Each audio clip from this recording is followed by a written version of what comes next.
Chapter 4. Panchdwara. Mula sa taas nito, nakamamanghang tanawin ang langka, napapaligiran ng magagandang dalampasigan at malalagang kagubatan. Ito ay isang napakagandang paraiso, isang tanawin ng napakagandang kagandahan. Si Hanuman ay nabighani sa kagandahan. Sa kabila ng lawa ay may malawak na kagubatan. Sa loob ng lungsod, isang napakalaking gininto ang pader ang nagpoprotekta sa langka mula sa lahat ng pag-atake at pagsalakay. Matapos marating ang tuktok ng bundok, mitiyagang naghintay si Hanuman hanggang dapit hapon bago umalis sa lungsod. Tahimik na lumapit ang isang pusa sa mga gintong tarangkahan ng langka. Maingat itong umiwas sa atensyon ng mga kalaban nito, luminga-linga ito sa paligid, saka tumakbo patungo sa gate. Habang papalapit ang mga gwardya, tumalon ito sa puwang at pumasok sa langka. Sa kabila ng kaunting seguridad sa loob. "Sino ka?" sigaw ng isang boses, ngunit natapon ang sibat na nakaharang sa dinadaanan ng pusa. Nagsimula ang pusa. Kahit papaano, iyon ang inaasahan nito sa paghakbang nito sa gate. Tumangala ito at nakita ang isang pares ng pulang mata na nanlilisik pabalik dito. Ngayon, wala na itong dahilan para itago ang totoong pagkatao nito. Laking gulat niya nang makita ang pusa na nagbagong anyo sa isang makapangyarihang prinsipe ng unggoy. Ipinahayag niya, "Ako ang diyosa ng langka. Walang sino man ang maaaring pumasok sa langka nang walang pahintulot ko at ni Ravana. Kung maglakas loob kang gawin ang imposible, magdurusa ka sa kahihinatnan." Bigla niyang hinampi si Hanuman sa mukha ng walang katulad na puwersa. Galit na galit, pumungal si Hanuman at kinuyam ang kanang kamao. Isang alon ng sakit ang dumaan sa kanya. Tumayo siya saglit na hindi gumagalaw, pinaghahampas ang kanyang kamao, bago bumagsak sa di kalayuan. Nang magising, tumulo ang mga luha sa kanyang mga mata, at ang kanyang ekspresyon ay ganap na nagbago. Hindi na siya demonyo, kundi isang walang magawang biktima. Itinaklap niya ang kanyang mga kamay sa harap ni Hanuman sa panalangin. Sinabi niya, "Matagal nang ipinrope siya sa akin ni Brahma na ang pagpatay sa aking unggoy ay magiging katapusan ng langka. Ngayon alam ko na ang Ravana ay malapit ng maging kasaysayan. Nais kong magtagumpay ka, at naway matupad ang iyong hiling." Hinihiling niya ang tagumpay ni Rama. Ang mga pag-atake ni Hanuman ay palaging mabangis. Sa unang pagkakataon na nakita niya ang sarili sa demonyong anyo, nabigla siya. Kung pareho ang resulta, hahampasin niya ulit. Bumukas ang mga pintuan ng langka gamit ang kanyang kamao. Magagamit kaya niya ang kanyang kamao para buksan ang pintuan ng tadhana. Kailangan niya ng swerte upang mahanap si Sita sa malawak at ligtas na kaharian na ito. Ang kaalaman ay ang sining ng pagbabago ng kamangmangan sa kapayapaan gamit ang tamang kamao. Si Sita ba ito? Ang paglalakbay sa Sri Lanka ay parang paglalakbay sa kalangitan. Bawat sulok ng mundo ay natatangi. Ang mga palasyo ay gawa sa gintong mga brick at pinalamutian ng mga hiyas na may iba't ibang kulay at uri. Ang mga magagandang hardin ay pinalamutian ng lungsod na umaakma sa kahangahangang arkitektura. Ang musika ay gumaganap ng isang kilalang papel sa mga hardin ng kasiyahan ng lungsod. Ang pinakadakilang gusali ay ang tirahan ni Ravana na inukit mula sa purong ginto. Sa madaling salita, ang kakanyahan ng palasyong ito ay isang miniature na bersyon ng langit. Upang makita ang kanyang ina, si Sita, Hanuman, na nakabalat kayo bilang isang maliit na figure, ay maingat na naglakad sa mga panloob na silid ng palasyo ni Ramakrama. Nagulat siya nang makita ang mga lasing na babae na nakapalibot sa mga panloob na silid ng palasyo ni Ramakrama. Karamihan sa kanila ay halos nakadamit. Natigilan siya sa lawak ng mga silid. Nakahiga ang mga katulong ng hari ng Sri Lanka sa isang malaking kama. Napuno ng emosyon si Hanuman nang una niyang pagmasdan si Ramakrama. Ang kanyang figure ay makapigil hininga. Si Ramakrama ay nagtataglay ng walang kapantay na kagandahan, katangi tanging pananamit, at nagtataglay ng pambihirang karunungan. Gayunpaman, may bahid ng hinanakit si Hanuman sa kanyang mga pagkukulang. Iniwan si Ramakrama sa kanyang tabi, sinubukan niyang tingnan ang kanyang ina, si Sita. Biglang napagtanto ni Ramakrama na nakatingin siya kay Sita. Nang makita ang kagandahan ni Sita, alam ni Hanuman na siya si Sita. Ang kanyang mga tampok ay tumugma sa paglalarawan ni Ramakrama. Tuwang-tuwa siya sa kanyang layunin, ngunit nakaramdam siya ng isang bagay na mali. Ano kaya ang hitsura ni Sita sa higa ni Ramakrama sa kanyang palasyo? Nagsimula siyang mag-analisa, sinusubukang alisan ng takip ang katotohanan. Nakita niyang nagbubulungan si Sita habang natutulog. Nakinig siyang mabuti at nakarinig ng mga nakakatakot na salita. Hindi sila Sita Ama. Ang mga salita na nagmula sa bibig ni Sita, na binibigkas sa pangalan at banal na katangian ni Rama, ay puno ng mapalad na mga tanda. Bukod dito, kung wala si Rama, hindi makatulog o makakain ng payapa si Sita Ama. Nagtaka si Hanuman kung bakit siya nagbibihis para sa ibang lalaki. Hindi ito posibleng si Sita Ama. Pagkatapos, dalawang bagay na kanyang naobserbahan ang nagpatunay sa kanyang hinala. Ang mga paa ni Sita ay kulang sa sagradong Padmareka, kahit isang lotus mark sa kanyang mga daliri. Ang mga markang ito ay tiyak na nagmula kay Sita, ang diyosa ng swerte. Napansin ni Hanumanji ang bahagyang pamumula sa kanyang noo, tanda na malapit nang mamatay ang kanyang asawa. Siya ay malamang na hindi Sita, ngunit Mandari, ang unang asawa ni Ravana. Pagkatapos ng lahat ng ito, nakita niya ang libu-libong kababaihan na natutulog sa palasyo ni Ravana. Biglang sumagi sa kanya ang isang nakakasakit na pag-iisip. Anong ginagawa niya? Nakakakita ng babaeng walang pang-itaas sa kwarto ng iba. Kahit na hindi siya kasal, hindi ba dapat hayaan siyang tumingin sa mga babae? Pinag-isipan ni Hanumanji ang layunin ng kanyang paglalakbay. Tinutukoy ng layunin ang mabuti o kasamaan ng isang aksyon. Sa kanyang paghahanap kay Sita, dapat siyang maging lubhang maingat. Upang magtagumpay, dapat niyang isagawa ang pagtitipid. Sa kanyang trabaho, ang pagtitipid ay isang uri ng penitensya na kailangan niyang tiisin. Hindi siya lalabag sa anumang prinsipyo maliban kung tumingin siya sa kanya na may layuning pasayahin siya. Napagtanto ito, ipinagpatuloy ni Hanumanji ang kanyang paghahanap. Hindi nagtagal ay napagtanto niya na walang sino man ang maaaring maging kasing kapangyarihan ni Sita. Si Sita ay parang apoy, at hindi masupol ng matagal. Kinailangan siyang pigilan ni Ravana na lumapit sa kanyang hindi mabibaylang kayamanan. Ang tanong ay, saan? Nagugat ito sa pagkadismaya, mula sa kasiyahan. Isang dead end. Ang bawat sulok ng langka ay hinanap. Ang bawat palasyo ay na-scout. Ang bawat kalsada ay nalinis. Ang bawat tagong lugar ay ginalugad na, ngunit wala pa ring nakitang bakas ng diyosa. Naunawaan ni Hanuman. Wala siyang ideya kung nasaan si Sita, o kung paano siya mahahanap. Nagsimulang bumalot ang takot sa kanyang kalmadong isipan. Nagsimula siyang mag-isip ng mga posibilidad. Lalamunan ba siya ni Ravana? Alam niyang susuwayin niya ang kanyang mga utos. Lumulusok ba siya sa dagat sa kanyang paglalakbay? Iaalay ba niya ang kanyang buhay, na hiwalay kay Rama ng ilang buwan? Dahil sa pagod, si Hanuman, ang pantas, ay umatras sa isang madilim na sulok. Ang kakilakilabot na resulta ng pagkatalo ay kumikislap sa kanyang hindi mapakali na isipan. Libu-libong unggoy ang naghihintay sa kanyang matagumpay na pagbabalik. Ang unang sulyap sa labanan ng langka ay humantong sa kanyang malagim na kamatayan. Alam niyang sinira niya ang kanyang pangako kay Rama at pinilit si Samariva na pasanin ang malalang kahihinatnan para sa kanyang hukbo.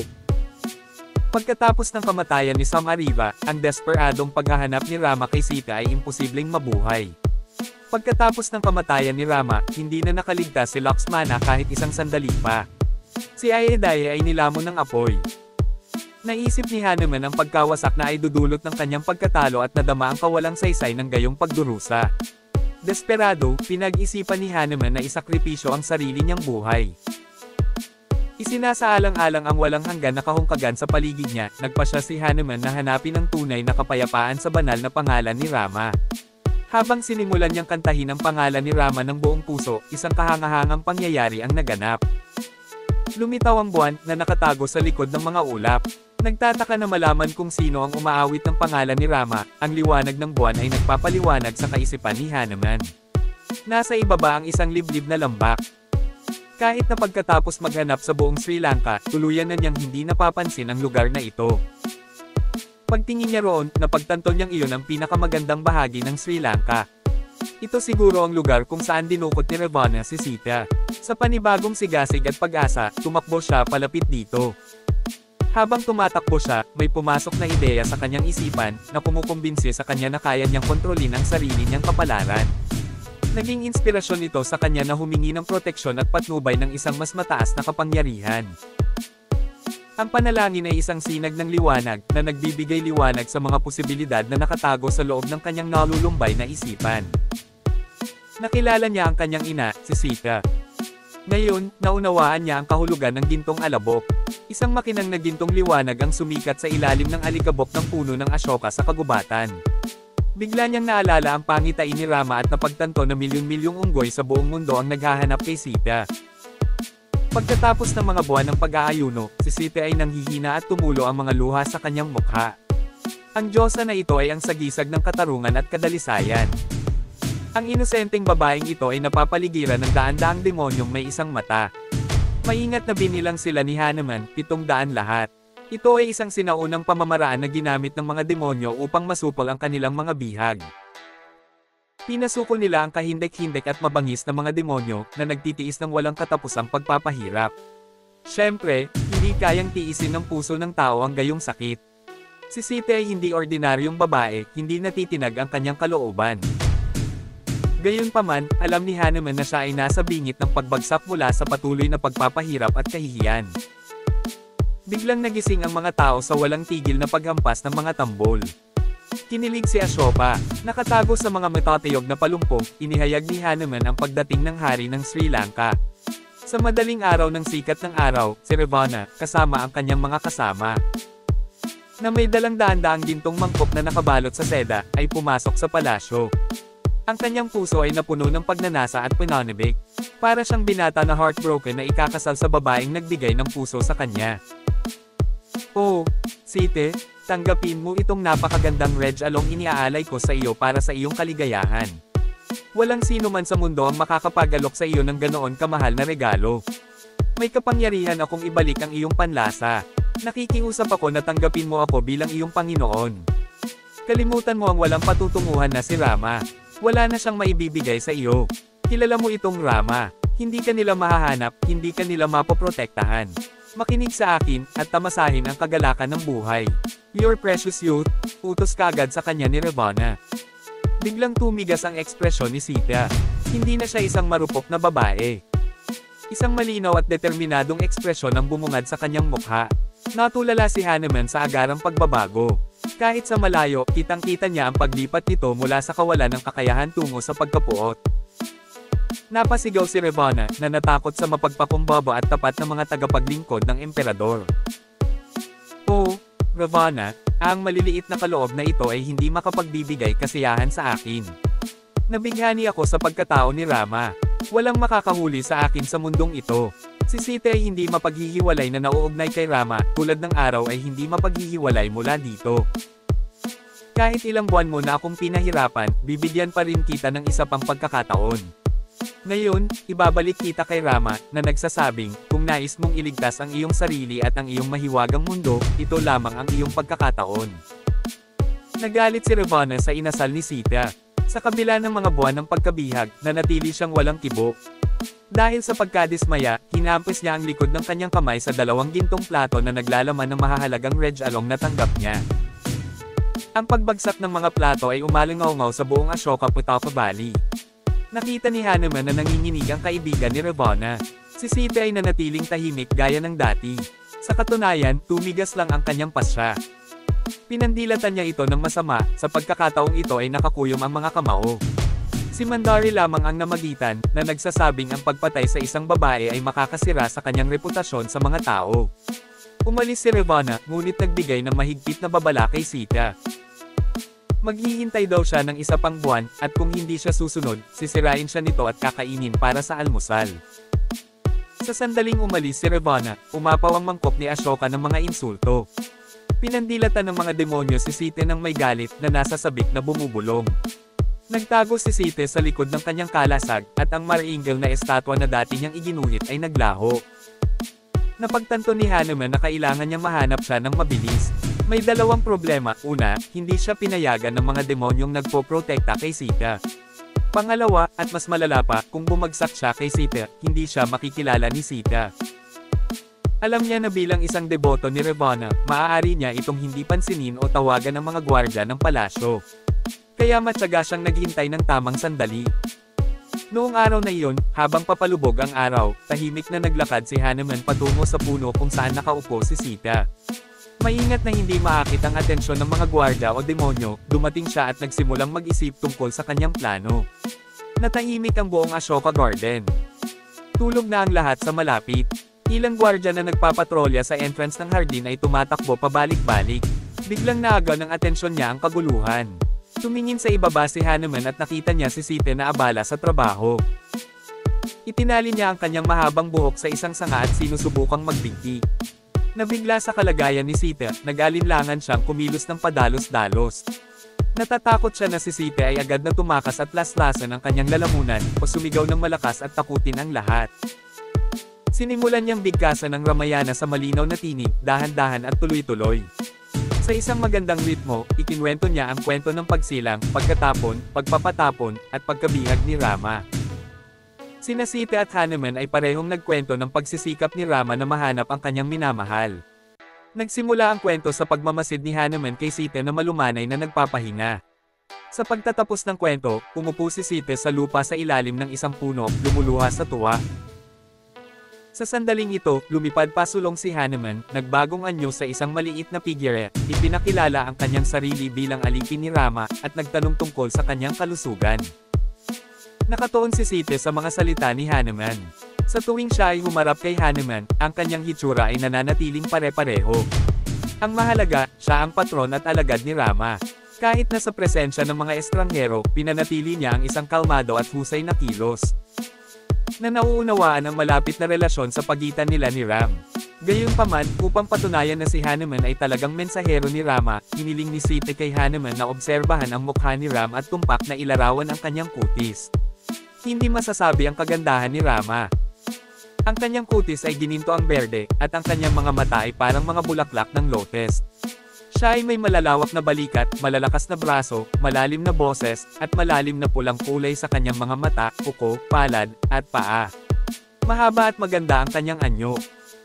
Ang kanyang mga kamay, daliri, paa, mata, tainga, ilong, gulugod, at katawan ay payat. Napagtanto ni Hanuman na kailangan niya ng tiyak na patunay ng pagkakaroon ng mahiwaga at mahiwagang kaharian ng Sri Lanka. Inilabas niya ang coin ring na ibinigay sa kanya ni Rama at marahang inilagay sa kanyang palad, saka iniabot ang kamay kay Sita. Napaluha ang paningin ko sa singsing na ito. Naramdaman din ito ni Sita na matagal nang humaplo sa maselang kamay ni Rama. Ang singsing ay tumama sa kanya ng malalim. Sa loob ng maraming buwan, naramdaman niyang mas malayo siya sa kanyang minamahal kaysa dati. Si Rama ay naging napakalapit, at ngayon ay wala na siya. Tinitigan ni Sita ang singsing, puno ng pagmamahal at luha ang kanyang mga mata. Minsan, tinitingnan niya si Hanuman nang may pasasalamat, nagpapasalamat sa kanyang sakripisyo. Nang ilagay ni Hanuman ang singsing sa kanyang kamay, maaaring banayad niyang iginigiit ang kanyang kataasan. Ngunit nang tanggapin niya ang singsing, malinaw na naipahayag ang kanyang kababaan. Ang kanyang ugali ay kaaya-aya, ngunit may banayad na pag-iisip. Agad na dinala ni Hanuman si Sita kay Rama. Determinado siyang maibsan ang kanyang kalungkutan, sinabi niya, "Mahal na ina, sundan mo ako. Umupo ka sa aking likuran at dadalhin kita kaagad kay Rama." Patuloy niya, "Sa ilang minuto, mawawala ang iyong mga alalahanin." Nagulat si Sita sa sinabi ni Hanuman. Nang makita ang reaksyon nito, naunawaan niya ang pagkalito nito. Paano posibleng pumayag itong maliit na unggoy na isama siya? Lumapit siya sa matanda, lumuhod, at hinawakan ang kamay nito. Nakita ni Sita na mas malaki pa ang maliit na unggoy kaysa sa punong kinauupuan. Unti-unting humupo ang kalungkutan ni Sita. Pagkaraan ng ilang sandali, nabawi niya ang kanyang katinoan at tumayo sa harap ng matanda, naghihintay sa kanyang desisyon. Nag-alok si Sita ng hindi mabilang na mga dahilan para sa hindi pagnanais na pumunta, at sinagot sila ni Hanuman isa-isa. Sa wakas, sinabi ni Sita kay Hanuman ang tunay na dahilan ng kanyang pagtanggi, na labis na humanga sa kanya. Ipinaliwanag niya na kung maglakbay siya kasama ang matanda, iisipin ng mundo na hindi siya kayang protektahan ng kanyang asawa. Dinala siya ng demonyo sa Sri Lanka at dinala siya pabalik. Ano ang papel ng kanyang asawa sa pagprotekta sa kanya? Natural na tanong ng mga tao. Nang matanto ni Hanuman na nais ni Sita na ibigay ang lahat ng kredito para sa kanyang proteksyon sa kanyang asawang si Rama, nagpasya siyang magpatuloy. Pagkatapos ay tinanong ni Sita si Hanuman ng isang tanong na matagal nang bumabagabag sa kanyang isipan, paano si Rama? Ano kaya ang mangyayari kay Sita kung wala siya? Si Hanuman, na nauunawaan ang kahulugan ni Sita, ay nagsabi, "Totoo ang kagandahang sinabi ko sa iyo. Ngunit iyon ay bago ka dinukot. Simula nang ihiwalay mo siya sa iyong buhay, siya ay naging payat at haggard. Sa totoo lang, sobrang payat ni Rama na kahit ang coin ring na binigay ko sa iyo ay nanatiling nakakapit sa kanyang pulso na parang bracelet." Sa Sa kanyang pagdadalamati sa kanilang paghihiwalay, naramdaman ni Site na parang sumanib siya kay Rama. Kapansin-pansin, sinuri ni Hanuman at Sita ang isa't isa at tinanggap ang isa't isa kung sino talaga sila. Sa kabila ng kanilang pagkabigo, hindi pa sila handa na bulag na magtiwala sa isa't isa. Nang dumating ang tagumpay, ito ay napatunayang isang malaking pagkakamali. Chapter 5 paparating na.